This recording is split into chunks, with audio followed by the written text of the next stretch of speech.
యెహోవా ఇల్లు కట్టించిన ఎడల దాని కట్టువారి ప్రయాసము వ్యర్థమే. యెహోవా పట్టణమును కాపాడని ఎడల దాన్ని కావలి కాయవారు మేలుకొనినుట వ్యర్థమే.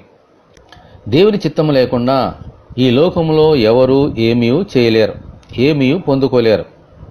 అయితే బాప్తిస్మిచ్చు యోహాను పరలోకం నుండి తనకు అనుగ్రహింపబడితేనే కానీ ఎవడనూ ఏమీ పొందనేరుడు అని చెప్పాడు. ఆమెన్, హల్లెలూయా. దావీదు భక్తుడు దేవునికి ఒక మందిరమును కట్టించాలని ఆశించాడు. మందిరమునకు కావలసిన సామాగ్రి అంతా సమకూర్చాడు. కానీ అది దేవుని చిత్తంలో లేదు గనుక కట్టించలేకపోయాడు. తరువాత దేవుని చిత్తమును బట్టి అతని కుమారుడైన సొలొమోను మందిరమును కట్టించాడు. దేవునికి మహిమ కలుగునుగాక. ఆమెన్. ఈ లోకములో మనమేమై ఉన్నామో అది దేవుని ఉచితమైన కృపచేతనే అయి ఉన్నాం.